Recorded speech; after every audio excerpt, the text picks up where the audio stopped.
Hello and welcome to the tuition academy. और आज का टॉपिक है फंक्शन ऑफ नाउन, मतलब संज्ञा के कार्य।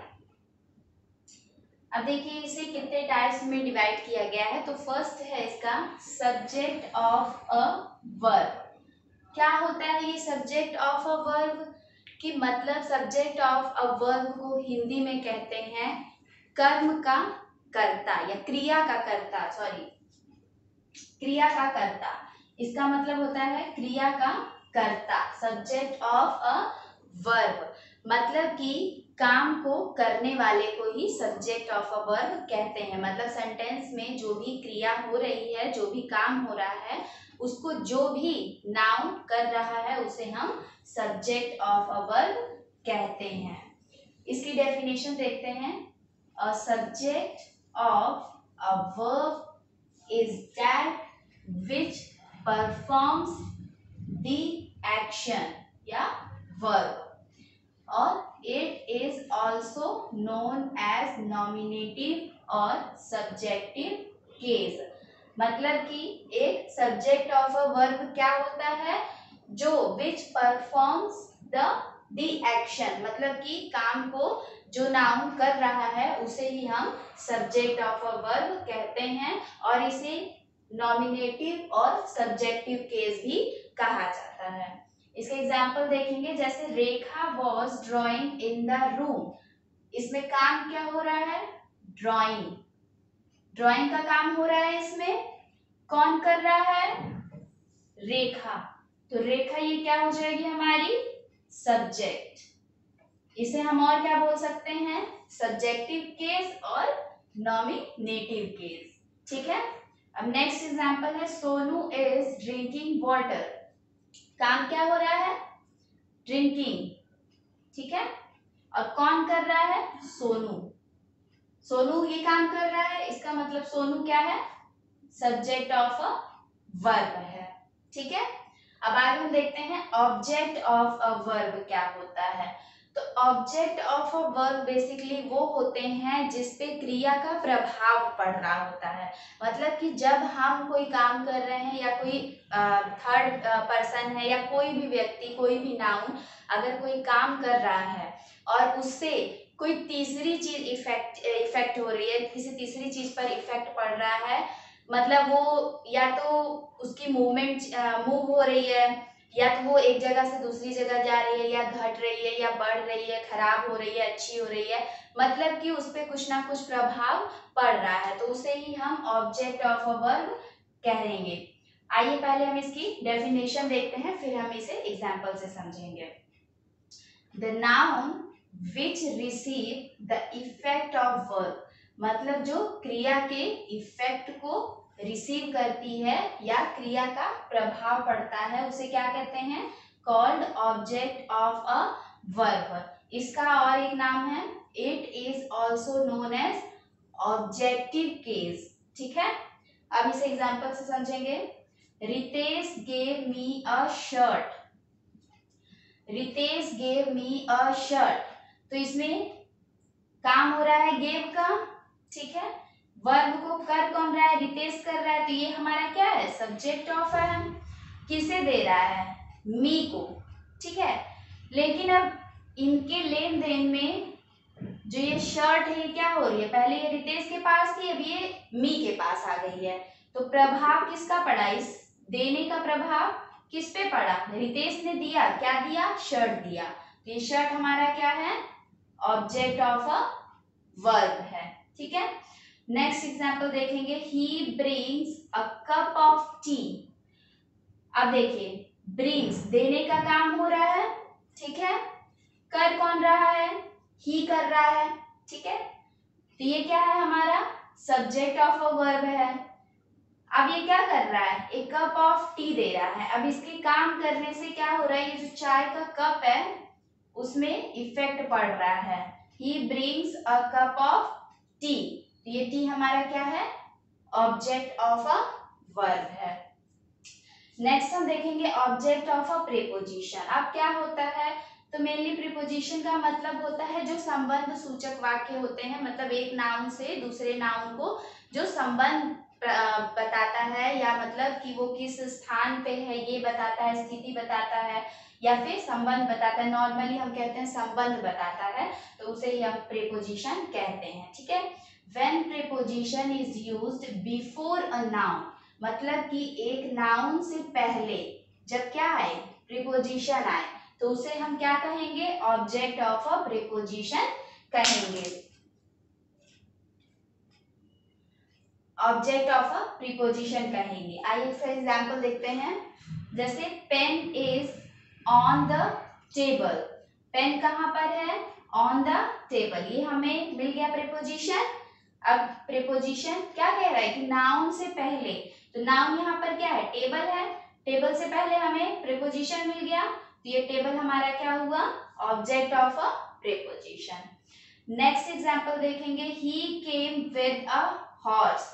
ठीक है, अब ये जो ही है, ये केम, आने का काम हो रहा है, केम ये किसने किया, ही ने किया, ऑब्जेक्ट ऑफ अ वर्ब है। अब विद अ हॉर्स, अब ही और हॉर्स के बीच में क्या आ रहा है, कौन इसका संबंध बता रहा है, विद। ठीक है, कि मतलब वो हॉर्स के साथ, मतलब हॉर्स से। अब क्या है, ये विद क्या है, हमारा ऑब्जेक्ट ऑफ अ प्रीपोजिशन है। सॉरी, विद हमारा प्रीपोजिशन है, और विद से मतलब कि विद कब आना चाहिए, एक नाउन से पहले, तो हॉर्स हमारा ऑब्जेक्ट ऑफ अ प्रीपोजिशन है, क्योंकि विद हमारा प्रीपोजिशन है, ये किससे पहले आ रहा है, हॉर्स से पहले आ रहा है, तो हॉर्स हमारा ऑब्जेक्ट ऑफ अ प्रीपोजिशन है। अगला हम नेक्स्ट देखते हैं, number 4।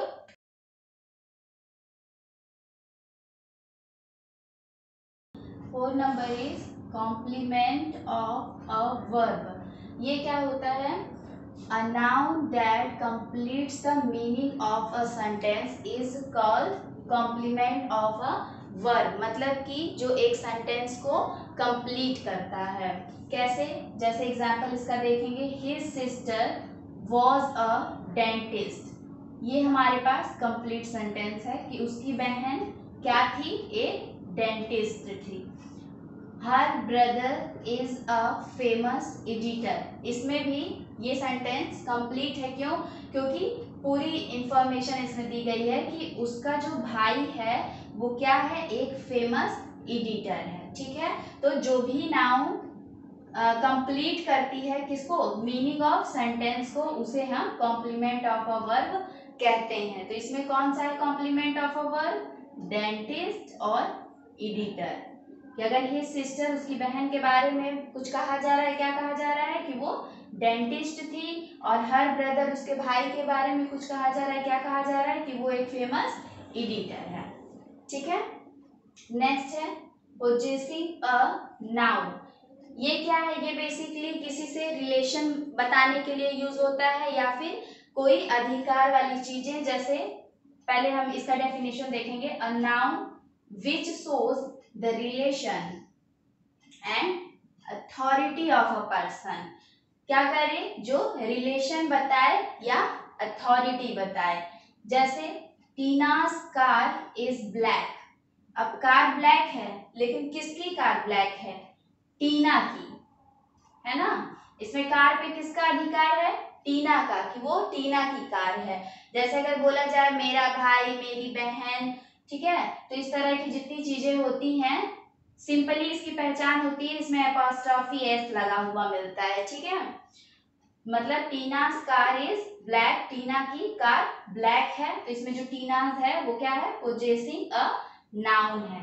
They live at brothers house, वे रहते हैं कहाँ पे, घर में, किसके घर में, ब्रदर्स हाउस, अपने भाई के घर में। तो ये जो ब्रदर्स है, ये क्या है, पोजेसिंग अ नाउन है, इसे पोजेसिव केस भी कहते हैं। यहाँ एक चीज और नोट बनाकर आप लिख लीजिएगा एपोस्ट्रोफी के बारे में, कि कहाँ पर हमें एपोस्ट्रोफी एस कैसे लगानी है। जैसे इसमें सिंगुलर और प्लूरल ऐसी कोई रूल हम नहीं पढ़ेंगे, बस सिंपल, जैसे यहाँ पे हमने लिया था टीना, तो हम इसके बाद ऐसे एस लगा रहे हैं। ठीक है, यहाँ पे हमने लिया ब्रदर, तो हम ब्रदर के बाद ऐसे एस लगा रहे हैं। बट अगर एस लगा हुआ हमें मिल जाए तो तब हम क्या करेंगे, जैसे अगर मिल जाए पेरेंट्स। अब तो यहाँ एस लगा हुआ है तो हम क्या करेंगे, क्या हम ऐसे कर दें, नहीं, ये गलत हो जाएगा। हम क्या करेंगे, हम सिर्फ एपोस्ट्रॉफी लगाकर छोड़ देंगे, ठीक है, ऐसे ही होगा। इसके लिए कोई एक्स्ट्रा रूल पढ़ने की जरूरत नहीं है। अगर एस नहीं लगा है तो हम एस लगाएंगे, और अगर एस लगा है तो हम एस नहीं लगाएंगे, सिर्फ एपोस्ट्रॉफी लगा देंगे। नॉमिनेटिव ऑफ एड्रेस, अब क्या है, मतलब क्या, इसी में देखिए नॉमिनेटिव ऑफ एड्रेस मतलब किसी को संबोधित किया जाए, किसी को नाम लेकर बुलाया जाए, ठीक है, तो हम उसे क्या कहेंगे, नॉमिनेटिव ऑफ एड्रेस या vocative case, when a person is addressed और कॉल्ड। जैसे एग्जांपल देखेंगे, अंकित कम हियर, यहाँ बुलाया गया, ठीक है, लेकिन किसे बुलाया गया, अंकित को, नाम लेकर बुलाया गया ना कि अंकित कम हियर, तो हमने क्या किया, अंकित को संबोधित किया या अंकित को बुलाया। कमल स्टैंड अप, कमल खड़े हो जाओ, तो हमने किससे कहा, कमल से। तो इस तरह जब भी हम किसी को संबोधित करते हैं तो ये जो संबोधन वाले नाउन होते हैं वो होते हैं नॉमिनेटिव ऑफ एड्रेस, और इन्हें वोकेटिव केस भी कहा जाता है। आगे 7th एंड लास्ट है केस इन अपोजिशन। अब क्या होता है, देखिए, when two nouns used for the same person, मतलब एक ही व्यक्ति है या एक ही जगह है, प्लेस है, या एक ही थिंग या एक ही वस्तु है, उसी के लिए एक नाउन ऐसा है जो, मतलब कि एक ही व्यक्ति के लिए दो नाउन यूज हो रहे हैं, एक ही प्लेस के लिए दो नाउन यूज हो रहे हैं, या एक ही वस्तु के लिए दो नाउन यूज हो रहे हैं, तो उसमें जो सेकेंड नाउन होता है वो क्या होता है, केस इन अपोजिशन होता है। इसे हम एग्जांपल से समझेंगे। जैसे मिस्टर जयंत नाउन है, ठीक है, आवर क्लास टीचर, ये भी अब देखिए, mister Jayant our class teacher, our class teacher, हमारा क्लास टीचर कौन है, मिस्टर जयंत है, मिस्टर जयंत कौन है, हमारे क्लास टीचर हैं। तो ये जो दोनों जो यहाँ पे नाउन है ये क्या कर रहे हैं, एक दूसरे के लिए ही तो यूज हुए हैं, एक ही व्यक्ति हैं मिस्टर जयंत, चाहे इन्हें हम कह दें कि हमारे क्लास टीचर, या फिर कह दें कि हमारे क्लास टीचर कौन है, मिस्टर जयंत। अब उनके बारे में बात क्या हो रही है कि इज वेरी हैंडसम।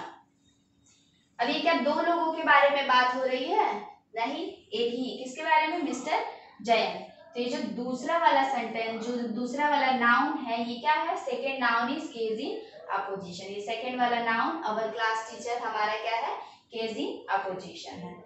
सेकेंड देखेंगे, राम हर सन, मतलब राम उसका बेटा, इज वेरी स्मार्ट। अब देखिए यहाँ दो नाउन है, क्या ये अलग अलग व्यक्ति हैं, राम कौन है, हर सन उसका बेटा है, हर सन उसका बेटा कौन है, राम है, मतलब ये दोनों वर्ड क्या है, एक दूसरे से अटैच है, मतलब एक ही व्यक्ति के लिए कहे जा रहे हैं कि वो क्या है, इज वेरी स्मार्ट। तो ये जो सेकेंड वाला है ये हमारा क्या है, केस इन अपोजिशन है। आशा है कि आपको हमारे क्लास में जो भी कुछ पढ़ाया जाता है वो अच्छे से समझ में आता है, और अगर समझ में आता है तो वीडियो को लाइक करें, शेयर करें, और अगर आप चैनल पे नए हैं तो इसे सब्सक्राइब करें। आज के टॉपिक में बस इतना ही। Thanks for watching.